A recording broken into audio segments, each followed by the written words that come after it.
Welcome to another CreateOS Lounge. This is the third session this week where I'm speaking to different builders, and I think it just brings a different kind of energy. It's refreshing to connect with builders. Today I'm joined by Abhiyan and Subham, who are the builders behind Git Nexus. I think this is the first, what can I say, session where you guys are coming out of stealth in a way and actually speaking publicly, right? Because I stumbled upon you Yeah, with I think it was on a feed and on X that your GitHub just got trending for some reason. I think it was a couple of weeks ago, and I reached out, hmm. and here we are. So maybe we can get started by introducing yourselves, and then we'll learn a little more about GitNexus. Okay, I will go first then. Yeah, so I'm Abhigyan. I am still a student. I'll be graduating in about a month. So I started working as a full AI engineer almost at the end of my first year. So we kind of created a college startup. So from there on, we got some clients. One of our major client was a US based startup. So they offered me to join full time. So join them full time, started work on their AI part, and completely took over their AI part, build the entire thing 0 to 1. And then eventually when I reached third year, so like obviously college don't allow you to join full time as a student, but after a lot of persuasion and all, we like college finally allowed at my end of my third year. So that's when I joined full time there, and Shubham also joined there as a consultant. And yeah, we started working there, and side by side, it was difficult for me to like keep up with open source and all this AI stuff going on, and manage job and studies together. So I was trying out deep wiki to like understand open source code bases faster and like go into it, but so sort of got frustrated with it because it's a very lossy kind of thing. It is very over the top. It's great, but if you want to go into the architecture where the code is implemented, which file, which pipeline, all of those, it won't give you good answers. So I thought, let me try making a DPK alternative of myself. So yeah, that's how Git Nexus started. Yeah, yeah, I think that's all. Shubham. Cool. Yeah, I'll go. So I've been always been working in startups. This is my fourth startup which I have been part of. My previous company got acquired. It was on the observability space, and I have been always has a passion for working with coding agents and knowledge graphs. Knowledge graphs has been one of my strong research areas, and I think that's why I started working with Avigyan on the graph part because there's a lot of innovations here. One of the main thing in Git Nexus we have is that we are a research based product company. We are not trying to build something random quick product and just sell it. No, our core IP is our it's a quality. Like, and Right. one thing that we are ensuring is that even there are 10 competitors who are doing the same work like us, our quality will be the best. And like that's why we are putting a lot of research into our system, and that's where we me and Avigyan are building Git Nexus. I would say like formal love to announce that our company name is Acon Labs, and Git Nexus is a product under Acon Labs right now. So yeah. Okay. There's a scoop right there. That's super interesting. And considering that you're taking a research first and research driven approach, right? But you've been part of four different teams at different startups. It all comes from a problem statement, right? It's something that you Hmm. think that you'd like to see, but it's not there. And as a result, you develop a solution. So, would you be able to maybe drill and deep dive a little deeper into that problem statement, please? Yeah. I can take it. We can add something there. So Hmm. one the problem statement here is mainly was like context engine for the AI agents. People are Okay. using lot of AI, okay, but there is not context engine. And what we have for multi repositories, there is no way you can get to that level of detailing of the context. So that's one of the problem statement we have. And I think the another problem statement is reliability of vibe coding, because vibe coding is like everyone will do vibe code, like that's like the Right. new thing of the era now. As a company, one of the things that we are making vibe coding reliable using the digital brain, which is Git Nexus. So you can think of Git Nexus as the nervous system, or sometimes we call it digital brain of the AI agents, which many people are using right now. Yeah. So yeah, I will say how we are actually solving it. So Exactly. what I noticed was there was a huge gap where people are like trying to build on top of agent orchestration after agent orchestration and agents after agents, sub agents, all of those. So the problem is that these agents and LLMs are basically designed to handle partial truth. They are not actually like a zero or one like other like scripts. So what I did was firstly when I was experimenting, I figured out that the only lossless way of actually like getting everything into sort of a database kind of thing was graph rag basically. So uh, yeah, so graph rag, because normal rag is it's lossy again, and again on top of rag, normal rag, they put in AI. Most other people put in AI agents, which are like again based on partial truth. So again, so the entire base is shaky. So what I figured out initially was that, so however far away we are from LLMs during the ingestion process of it, so the determinist, if we go into the deterministic nature, that becomes like a source of truth, that becomes the grounding basically. So now if you have a standard rag, you can it retrieves some chunks out of it and then like feeds it to the LLM. Again, you're not sure if the chunk is real, like if it's related data or not. But since languages are deterministic, right, so there will be imports, there will be calls, all of those. So if you are able to map out every single stuff of the specific knowledge, let's say Java has imports, calls, defines, extends, all of those, more stuff. So it becomes like a way for LLM to actually ground themselves in the truth. So they can actually go and query the like knowledge graph and actually traverse it. Right now, Cloud Code and Cursor, all of those actually read files and guesses stuff. Cursor has indexing mechanism, but again, that's based on a RAG, which is again lossy. Cloud Code doesn't even have any indexing. It goes on file by file. That's why it's very expensive as well. So with GitNexus, what we are able to do is we in one tool call, the LLM is able to audit the entire like flow of data or the call chain, import chain, or the routes handling, all of those.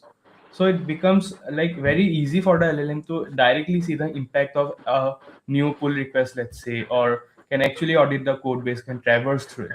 So that's why even smaller models like HiQ was able to like outperform Opus in debugging or architecture insights when we are testing it. So yeah, obviously it's cost saving when you use a smaller model. It also gets a lot more accurate. And also, if you are using Opus directly, or normally Opus would have to read tons of file for a huge monorepo. Now it can just get use one tool. You can use a impact tool or whatever, Cipher query tool, whatever. You will get the entire audit trail. So it will become like surgically precise, basically. So it exactly knows what to read and what to query and how to change stuff and what's the impact of the changes. Yeah, that's how GitNexus started. Yeah. Okay, I'm not gonna lie, as a non-techie, it's hard. Like I understand the logic and Yeah. premise behind it.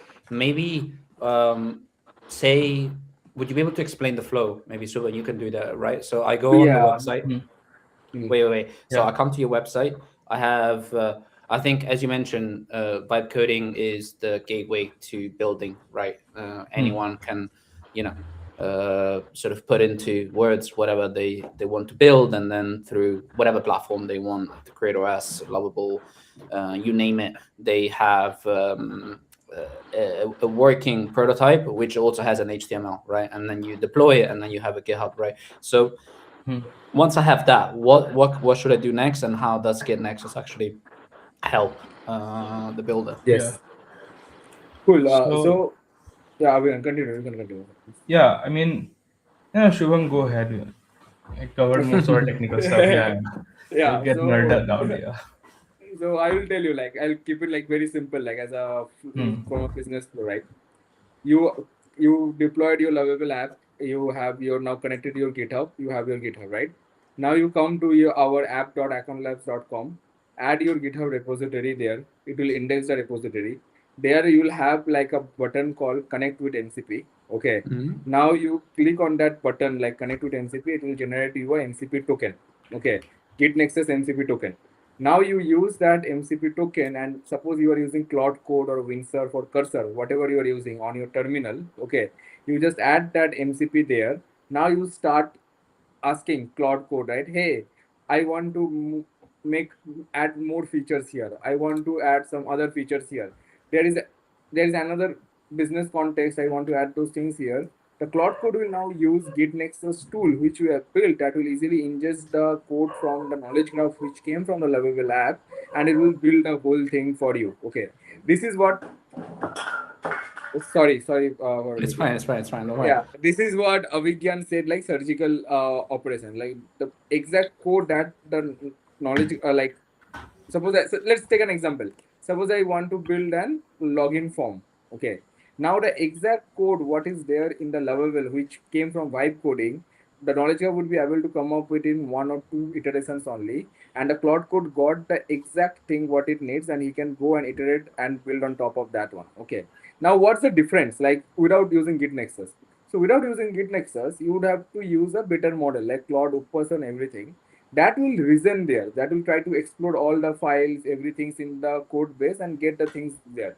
But with Git Nexus, you get whatever you need, just we get in front of you to the coding agent. So it is fast, it is cheaper, because there is no lot of reasoning that needs to be done there. So that's where I think Git Nexus comes in here, like you, it makes the lower models, like the less powerful models, also more powerful. And one analogy I give to everyone, which really everyone can understand. Suppose you are using Claude Opus, you got 96% accuracy. Using Claude Haiku, you are getting 60% accuracy. But now with Claude Haiku plus Git Nexus, you will get 96% accuracy. This is a proven thing which we have done, tested on multiple things, and it has been right 100% always. Very interesting. So basically, you're telling me that if I vibe code something with CreateOS, right? I have my HTML code. Git Nexus acts as a bridge without me having to go to Claude to import the HTML there, correct? So that I'm able Yeah. to bring in the model that I want. You mentioned Opus, Haiku, or whichever one from ChatGPT, and then just essentially build on top of what I've already done on Git Nexus. Is that correct? Without necessarily having to go on Claude. Yes. Yes. Hmm. Yep. Okay. Yeah. And you're able to build anything on top of, right? Like it could, like via Hmm. MCPs, it can be anything, right? Like there's no limit. Yeah. Yeah, there is no Yeah. limit. There is one thing that we are not building our own coding agent. We are not coming out with Right. our own coding agent. Hmm. So you already are using a coding agent. Let it be Windsurf, Hmm. Cursor, or whatever. Okay, but we are increasing the effectiveness of your coding agent by lot by bringing exact things whatever you need. Okay. Now I want to like give one example that will be easy to understand. Suppose you have a front end app, you build it in Lovable, you have put in a GitHub. Okay, that was a prototype you did. The UX looks very nice, Hmm. awesome. Okay, Right. now your production team now needs to connect this to a backend repository. Okay, Mm-hmm. now the backend is a separate repository. It has no way know what Lovable is. Okay, Right. now that's where Git Nexus comes. So Git Nexus has a multi-repository indexing where you can group like the repositories which are part of that project. Now in Cloud Code, when you are using asking, hey, connect this to my backend repository, using Git Nexus, it can actually retrieve all the APIs and everything that is needed from the backend repository, which was indexed separately, which is a separate GitHub repo, but it Hmm. is will still be able to convert it. So the microservices architecture, Git Nexus act like the unifying glue of all the Okay, I multiple understand. Like a repositories common you have in the denominator. company. Yeah. Exactly, correct. Exactly. And I'm able to do that natively within Git Nexus without having to go elsewhere. Because as you No. mentioned, right? Say Yeah. I build like a simple front end, which gets me excited, and I want to build more. I'm able to market it correctly and get some users. But then you realize, hey, I actually need a DB to manage the scale more effectively and have a Hmm. backend Yeah. integration. I'm able to query that natively on Git Nexus without having to go, for example, on Supabase, register there, and then Hmm. and connect it, or what? Yes. So Uh, suppose Superbase has a starter app already, right? I'm gonna let hmm. you go to after this. Superbase already has a Yeah. starter app, Yeah. right? You index the starter app code already for Superbase. Now you ask in the coding agent, hey, connect to me to the Superbase code base. It will connect that for you. Okay. One of the more easy example of doing is that, like, suppose there are designers in your company. Okay, who have built one of the best designs in the team. Now what is the cycle? Like they build a design in Figma, or like suppose they have built a React app, all so all mockups. Okay, now they want to connect to the backend. What they will do, they will ask your engineering team or someone to come and connect to that repository. But here, what you are saying, you do not need to do at all. Just index the backend repository, and the designer itself can connect to the backend app directly and Hmm. see the React app in real life on how it is working. I get it. Makes sense. And I guess the next step would be to deploy with CreateOS, right? So that whatever you create, Yeah. you're able to. No? Yeah. So a major point here, like what we're missing is like vibe coding is actually not very security oriented, right? You will again Yeah. need some vibe coding cleanup specialist, and also it's not scalable because you don't know how many requests it is putting to Superbase. Let's say your entire monthly bill crosses some $100,000. What would you do then? So basically, since Git Nexus is able to actually let the LLM traverse the code base, so it doesn't go file by file, it goes code by code, code blocks by code blocks. So it can actually know from the step when you click on the login button, then from there authentication to the database update to the actual giving access to the user. Let's say that's example of one flow. It will exactly know that flow. It will basically strip down that flow from the code base. Now the LLM has very precise data on exactly how this is going on, how this service is working. So it will be able to know that okay, this service has a bug. Let's say the authentication is not implemented correctly. It can bypass the authentication, and again the user will again like attack you, steal your data, or like rate limit is not implemented, someone might DDoS you, all of those. So it will be able to automatically detect those. And for enterprise use cases, like if someone is able to like let's say they are making multiple services, and they want AI agents to actually help them get faster. Right now all this cloud code codex, they are really good, but they are not autonomous. They are developer productivity boosters right now, but they are already better than humans at coding. So what they are lacking is a good tooling system. So with GitNexus, they can actually go on about create the flow, test the flow, create small unit tests for every part of the flow, and then again we are moving into security stuff as well. Like there are some stuff like SemsGrep or CodeQL. They only do security, but since we have the ability to connect multiple repositories, multiple different code bases, as Shubham mentioned, we can do the security audit across code bases. So, for example, if your front end code base changes something, how the backend will get modify, backend will get impacted. Is there a higher risk? Is the authentication getting handled correctly? So for vibe coding, especially, I think it's very useful. That's why I think it's blowing up right now on GitHub. And if you check Twitter, it's full of Chinese Twitter, and even we are getting so many pull requests. Every one of those are like very high quality pull requests. PhD professors are creating pull requests after pull requests. You'll see there are formulae in the pull request, like not the standard someone fixing a copy button or something. Yeah. It's amazing, and I think it will be easier. I think for the viewers and the audience to understand the logic and how it works, maybe by having an example, right? So as I was mentioning to both Abigail and Subhan before we started, I tried your product, right? And let me share my Hmm. screen and Yeah. try deploying the CreateOS MCP. Can you guys see my screen? Yeah, you can. So this is the GitHub for our CreateOS MCP, Hmm. and I tried, and here's the essentially the result. Right? Yeah. Is this correct? Would you say? Yeah, it is. If you click on a node, it will show you the code and everything as well. Can I don't know if you want to show the code? Yeah. Okay, yeah. So can you tell us what's going on here and explain a little more? So yeah, if you have you configured a LLM provider or something? No. If you open the top right, okay, okay, then if you open the top right thing, the button Nexus AI, Mm-hmm. Okay, I don't know if you have a API key.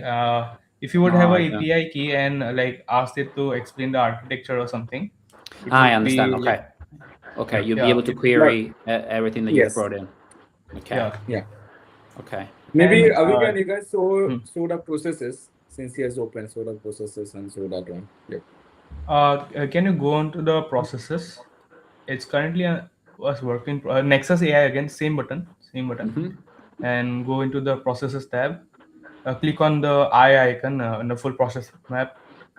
The first Mm, the first batch. Yeah, wow. yeah. So if you zoom into it, so it's basically all this entire architecture diagram is basically the full process map of your repo. This is made without any Crazy. LLMs whatsoever or any embeddings model, nothing, purely deterministic. So you can think of this like we are pre-computing the graph. So LLMs don't even have to actually go and file by file and actually build the mental model of your code base. It will already have the entire process, like I said, from login handler to database update to like actually letting the users access your stuff, basically the entire thing. So Crazy. yeah, that's why it's able to actually like the LLMs don't have to again do the retrieval reasoning part of your code base at all. So it just every time it gets the correct automatic entire data flow or the like process map of your code base, specifically what it's working on, and it will be able to actually query it and completely do it accurately. And whenever in the enterprise version of it, whenever you change something, the code base also updates, and basically the graph is always auto updated. So we have basically a living digital brain of your code base. Yeah, Crazy. I think that's the best way of actually putting it. It's a digital brain of, yeah. uh, yeah. What would you say are the standard things that, in terms of queries, the one that you've seen, right? Because I'm sure you get all the data from people who've Hmm. tried using Git Nexus, right? So once they actually say they've done what I've just done in terms of importing Hmm. their GitHub repo, what's what's something that they've queried, right? And they to start. Yeah. So one of the I think the main query was like inter repository dependency. When they have indexed multiple repository, Mm-hmm. how they are because that's I think lot of coding platforms did not have right now interquery. So interquery like if I change this function in this app, how it affects my backend or how it affects my database microservice. Okay, that is something that has been one of the major query that we have seen. Okay, the other query we have seen is like in the embedded systems field. That's pretty interesting because Hmm. embedded system code base are pretty big, right? And just to give some statistics here, we have been able to index in Linux, open source Linux is less than 7 minutes. Okay, so you are very easily able to handle large code bases. I'm pretty confident that if you are able to index Linux, any code base in the world will be able to handle it pretty well. And I think people now once the Linux code base in people start asking a lot of questions about Linuxes, right? And it's pretty like if we see the volume, right, it's pretty in 10 minutes you have a live agent where you can start asking querying about a Linux data like a code base, which is even hard for like the frontier coding models right now which is Hmm. available in the industry. So that's where people are also asking like they are putting big repositories and asking like explain me the architecture of this, explain me how it works.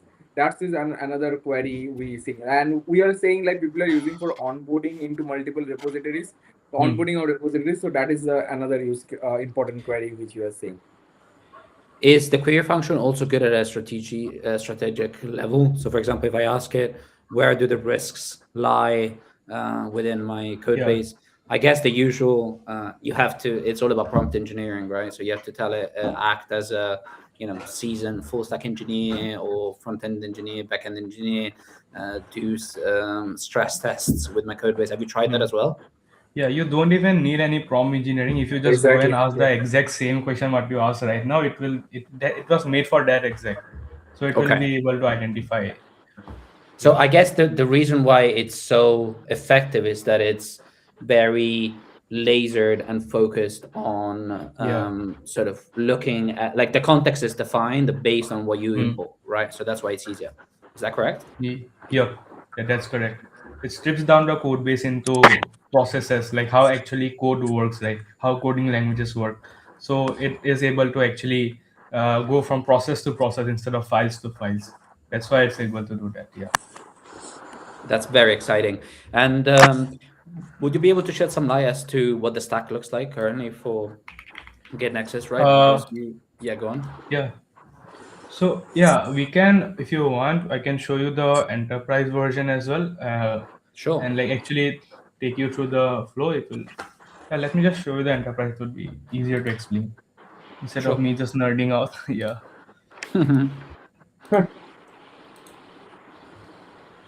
Is it visible? Yes, So yeah, tell me if my zoom level is right. My screen maybe a is too little big. more, I would say. Yeah, this is Yeah, I okay. think that's good. Yeah. Yeah, so if you see all of this, we have indexed multiple repos. In fact, we have indexed even GitNexus itself, and we are managing GitNexus with GitNexus itself right now. So, so what's happening is, I just let me take you through the GitNexus thing. Yeah, if you see all this, if you see the pull request, we have like 524 pull requests got raised. Wait, let me go back. Yeah. So look at all this critical, low, high, all of this like risk factors, right? So these are also calculated without LLMs right now. So when someone raises a pull request, we see exactly how what processes it is impacting, how cold are the processes, how impactful are the changes, and how many files, how many processes, how many code lines it is changing, and everything. And so important processes, we score them on based on that, and it's marked as critical, high, all of this. So Okay. for and also we pre-compute everything. So someone added Dart language support is now. So yeah, so you can see 15 files are changing, 4 direct dependencies, 0 indirect dependencies, 7 flows are impacted. Right now, what you showed on like a screen, right? The flow, the whole process map was coming, right? So out of those that process map, for 7 of the processes were impacted. So this is the blast. We call it the blast radius analysis. So when you change the code, what all everything is impacted, we already calculate it and keep it with us. So you can see the uh, UI as well.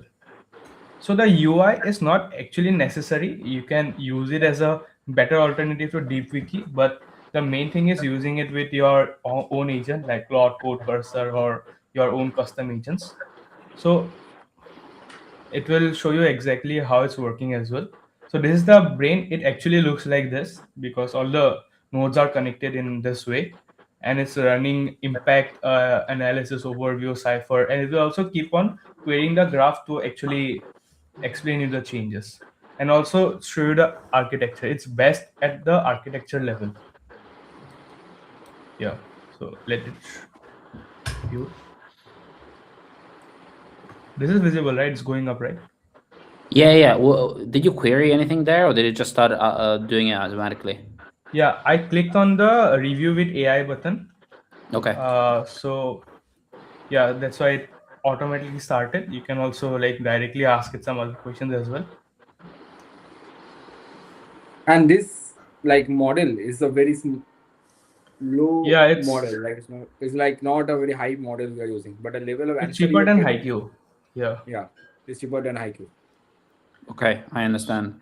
And once, so say you take into example the repository for GitNexus, as you mentioned that like GitNexus is currently evaluating and analyzing Mm. GitNexus, right? Yeah. Does it do it once it's actually mapped on GitNexus, right? Does it do sort of checks on a daily basis? Do you have to tell it that? Say, hey, like, or maybe do you do it, as you mentioned, using an event-driven basis? So every time there's a new pull request, do a full analysis to see how it impacts and what, relationship or which workflow is actually interested, and do a scenario analysis based on such. Like, you guys as the managers of such repository can do that, right? If you want. Yeah, Yeah. it's a So completely. Yeah, continue. the Sorry. pull request is automatic. Okay, this is how it's tagging and it's going flow by flow. I'll just take you to the pull request analysis thing. The right now what we showed you, this blast radius, this is done automatically. Any new PR comes into your GitHub, it analyzes the blast radius of it and keeps it prepared. So when you like review with AI or use your own cloud code or anything, immediately it can go and Can you like open one? edit it. Can you open one, Yeah, please? this So one. walk me through what it happens. So there's a new pull request. This is all created automatically, right? Yeah. So Okay. basically, you saw the process maps and everything, right? So let's Yeah. say these are the average version of the process map, kind of. So these are the affected files. These are the affected flows, and From also the there pull can request be, in question, right? yeah. And there can be direct dependencies, indirect dependencies, and all of those, right? So direct dependencies are basically the stuff which will get impacted. For direct dependence, must review. Obviously, this will 100% get impacted. Three direct dependencies should review, may or may not be affected, and one extended reach. So consider testing. So we have kind of like three levels of depth in it. Most tools only go to this direct dependencies, but this becomes easier for us, like it becomes So like more bulletproof. Yeah. this is super dope. So I wanted to ask you, say if you get this pull request, right? Hmm. The Git Nexus identifies that two or three are critical and a must check for Subam, for Hmm. example, let's say, right? Yeah. Does Subam go within GitHub to address the issues, or is he able to tweak and edit the code accordingly directly on Git Nexus? So you can directly use your cloud code or anything to connect with it. Mm-hmm. I can show you. Is my terminal visible? Yeah, yeah, I have to share my yeah. screen. Oh, so it's Okay. all CLI driven. Are you seeing the like text and everything in this box? Yeah, yeah, yeah, yeah, yeah. Okay. Okay. So yeah. So you can see the Versal fast API, all of this, right? Mm-hmm. Yeah. So here you can see that this Git Nexus Cipher MCP query, all this. Mm-hmm. So what you can just do is just go here and review PR 12, or what's the PR number here? PR 514, and it will be able to actually use the MCP and connect to our database here, Perfect. the knowledge graph, and immediately start working. So Okay. basically, we have a, a full deterministic brain of your code base. You can connect it with any tool like Cursor, Cloud Code, even your own custom agents, whatever you want to, and it will immediately get better. It will reduce token cost, improve accuracy, surgically precise. It will become surgically precise and everything. Yeah. This is incredible. So that's sort of the terminal is my front end, is my cockpit, Yeah. let's say, of how I interact, right? And then Git Hmm. Nexus is my radar, in a way you could say, where I can monitor the entire situation and then Hmm. understand what I need to look into. And would you say that you've set this up as in a way that you had scale in mind from the beginning, in the sense that it doesn't really matter how complex and Yeah. ambitious your code base is, Git Nexus is able to behave in the same way regardless of the scale and Yeah, complexity of your that's code a base, really right? good question actually. Yeah, I personally started it fully client sided so people can use it, and it's also privacy focused since we are not using any Right. server for the open source anything. And also like it becomes easier for people to use it at planet scale, because I don't have to pay anything. I don't host the server or anything, right? So that's how launched it, kind of, and people started using it. They found the bugs, they found the what features they need, or how it can be improved, and they kept on like asking for features, or even putting out their own pull request or custom code into Git Nexus, and that's how it evolved. Yeah.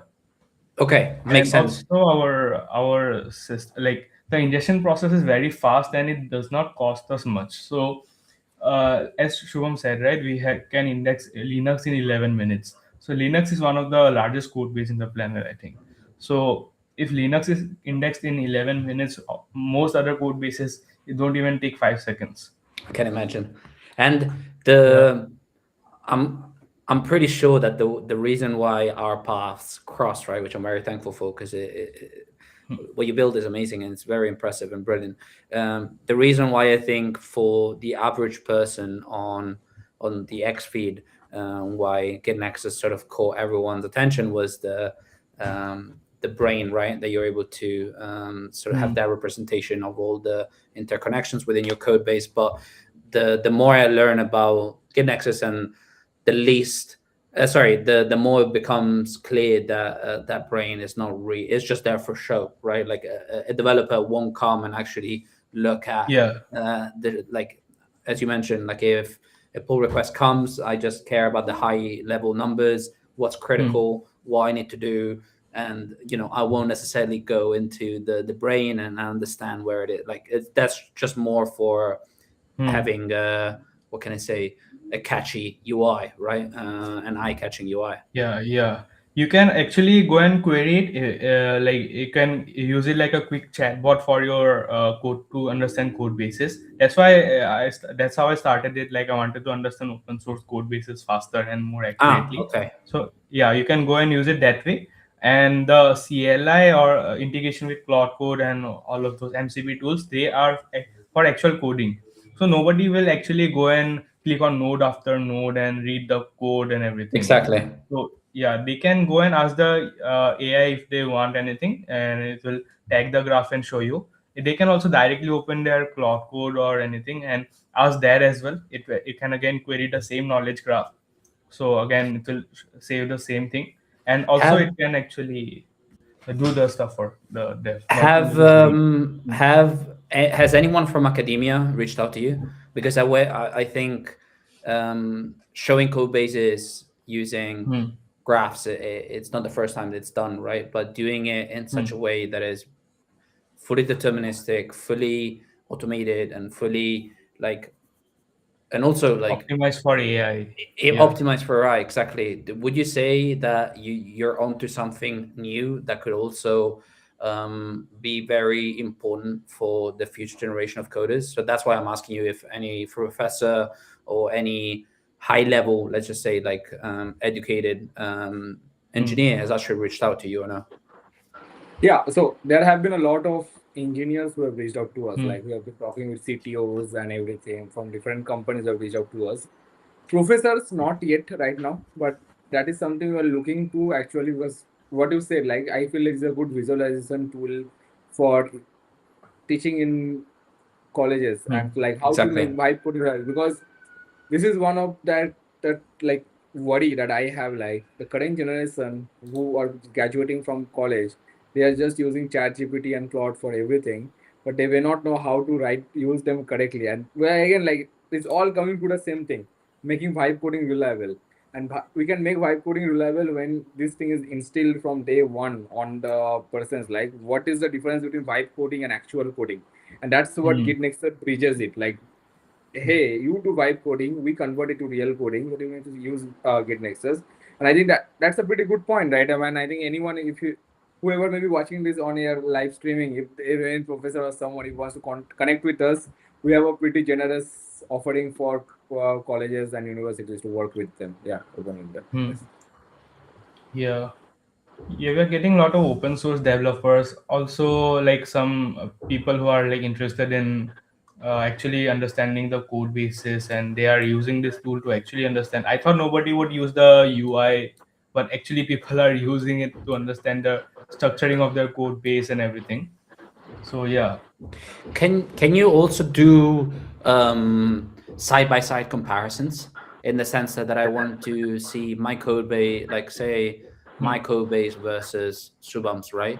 And I want to see Yeah. like visually how they compare and have GitNexus go through both and then tell me, I don't know, Eric's is better for X, Y, and Z reason, Shubham's is better for other reasons, and then you're able to Yeah. do like a side by side comparison. Yeah. Yeah. Again, do you Exactly. want to give that example of GitHub infringement? How we use Git Nexus to Ah, compare yeah. code bases? Yes, yeah, give that example. Yes. I mean, on stream, but yeah. Don't Uh, mention names. Don't mention names. Just like I mean, tell if them. I will share screen and mention names, also who cares?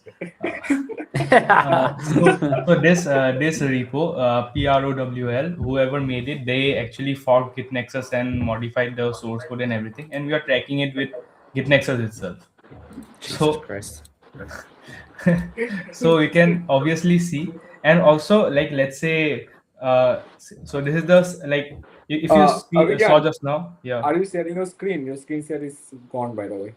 Oh, let me share my screen again. Yeah, share it again because I removed it earlier. Okay. So I think same as you did before, don't take anything for granted. Just explain what is happening so that everyone sort Yes. of understands what's going Hmm. on. Yeah, so while Abhigyan is sharing, I'll just tell one liner. Okay, so there was a person who was saying that we copied his code from Okay, Revert. Okay, we just as took Git always. Nexus. Yeah, we just took Git Nexus, put Git Nexus on his repo. It Our repository gave us the exact line from where he started copying our code. Okay, the next day Incredible. the next day the tone was completely different. He reached out to us and said like, "Hey, sorry, bro. Let's come to a common conclusion and every thing like this is how powerful Git Nexus have been. Like we have been using Git Nexus to protect us against people who are copying Git That's Nexus." crazy. That's crazy. Yeah. So what you asked, right? Can it compare against other repos? So that is Mm-hmm. one of the feature that I didn't expect, but is actually like quite useful, because you can see here we have multiple repos index, right? And Mm-hmm. normally, if you use Cloud Code Cursor, whatever, you open a code base and it queries that code base. It goes on, right? But if you need to compare it with another code base, you have to again like open it in another like Cloud Code. You have to manually read Right. it, or maybe clone both of the repos and let Cloud Code traverse all this. But here, since let me show you the MCP. Yeah. So here, see this already. I was just testing with multiple repos. So Fast API, Versal AI. So it was already comparing all of those. So what are the cross repo connections? How Versal connects to Fast API, then Versal AI connects to Fast API. In fact, we also have this new feature. Basically our algorithm suggests which code bases are like actually using each other, importing each other, and we basically get this So, multi-repo of it. so Abhigyan, quick question, right? So you're essentially Yeah. creating a portfolio of code bases that you want to sort of pin against one another, and then what you Hmm. see here is the product of that analysis. Yeah. Yeah. So yeah, when you index your code bases here, the LLM is able to see all the code bases at once. It's not Okay. limited to only one code base. So obviously it can compare the architecture of both, and it is actually GitNexus is designed for architecture level insights. So it works quite well, unexpectedly, but it became a feature. But from a visual standpoint, does it show me like are these three different code bases, and then I see the Yeah. interactions? Yeah. These are three different code bases here. One is This is Versal AI. incredible. Yeah. This is only present right now in our enterprise. We are experimenting with it and we are offering to our design partners. And we'll also push it to open source when we are like bulletproof it basically. So this is amazing. So basically, if I looked at these code bases in isolation, I would have never been able Hmm. to see and know that there were those interdependencies, those blue lines, correct? Yeah, yeah, exactly. And what's the next step for you as a builder that you now know? Like, what do you do with that insight, right? Hmm. Abhigyan, you Yeah, know what I mean? yeah. Great question, actually. Yeah. So basically, right now, all the tools in the market like CodeRabbit or CodeQL or SimsGrab, all of those are like doing security audits of your code base using AI. Uh, but they are doing it for only one code base, like Exactly. how we just showed you here, right? So our algorithm auto detects the code bases which are related, so it suggested these three code bases. So now what we can do is, since it auto connects the multiple code bases, what we can do is we can do the security audits of entire like code of your full organization basically.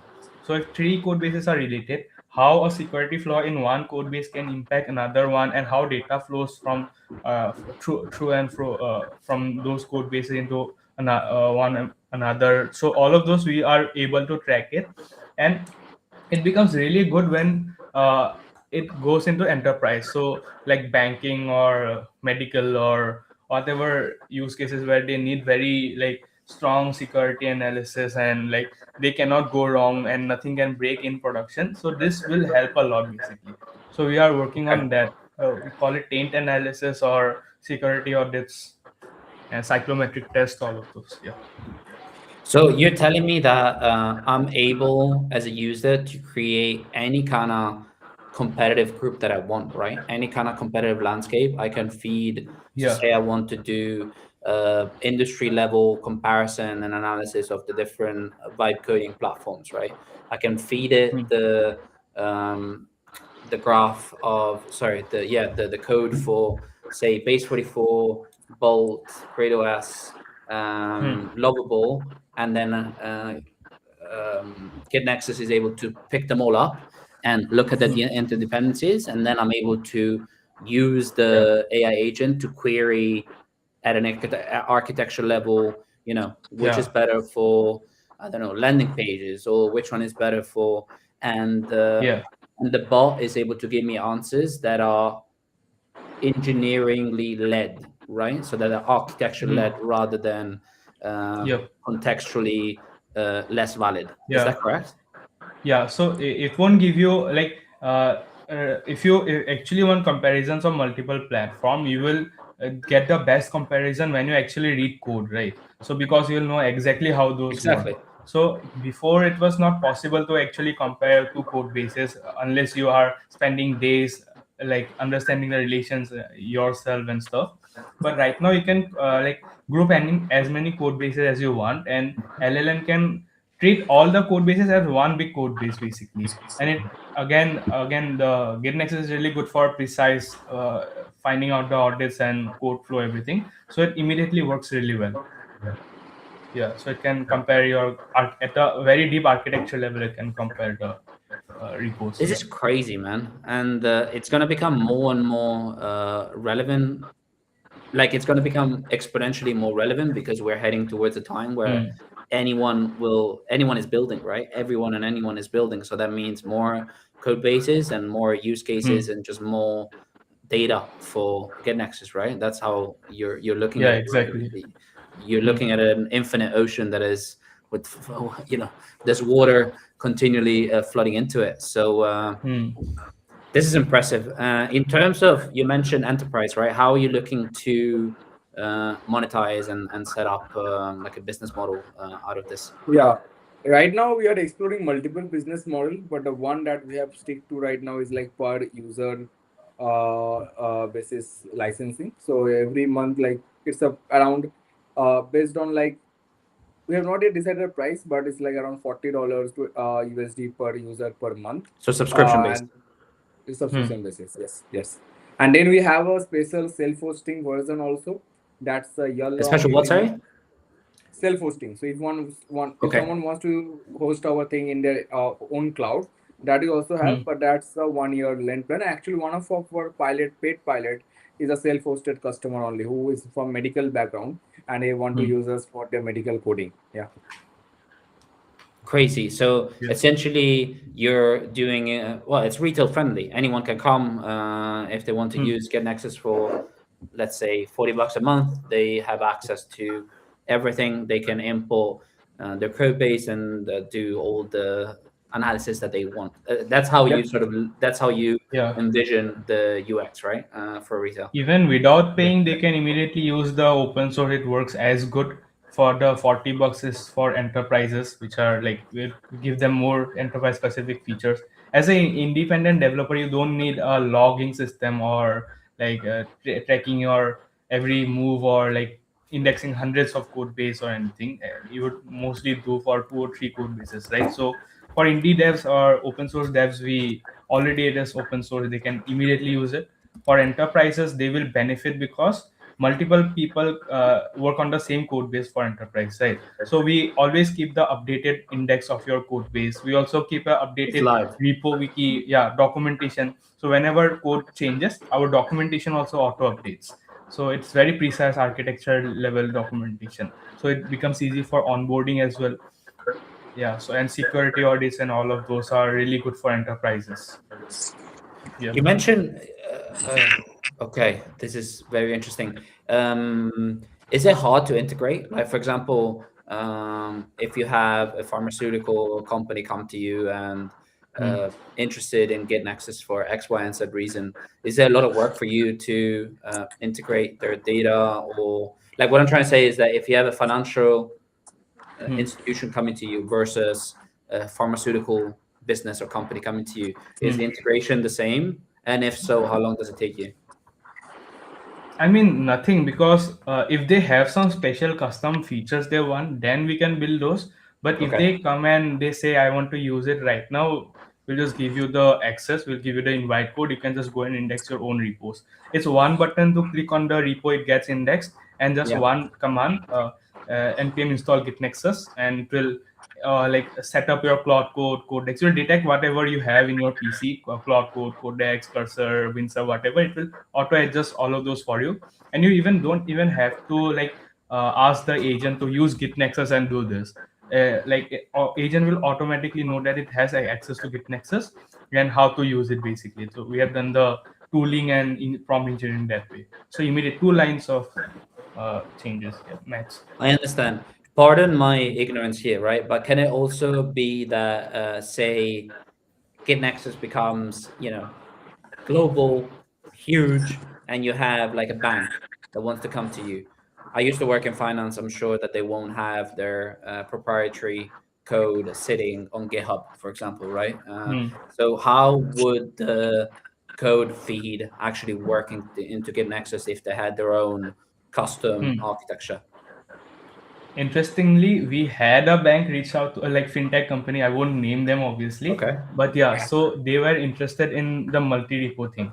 So again, being finance based, finance and medical field is the most controlled and like Exactly. hard handle field, right? So that's why one of our pilot, they opted for the self-hosting solution, because they work in medical field, they cannot share data. Okay. And the finance guys, they actually want to connect multiple repositories. So uh, so that again the security is one of the most important factor for them. So that's why they could not find anything in the market. They actually came into our Discord and was talking with me. So I was like, let's just meet and schedule a meet and do the demo and everything. Then they mentioned they are one of the like newer and like good, I mean big fintech corps in India. So if Okay. they we are that's why we are developing the multi repo. We are bulletproofing it. We are putting on security features onto it, and then Which is what you yeah, showed me, right?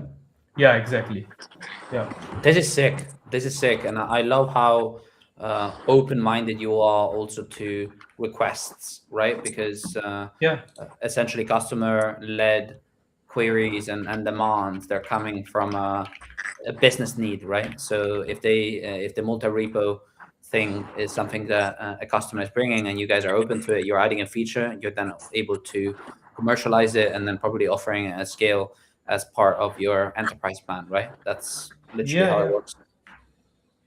yeah. Guys, this is amazing, and I'm sure we're gonna find ways to further collaborate, and the community, I think, can look forward to that, because you guys are a capable team building something very impressive, and you've built something very impressive.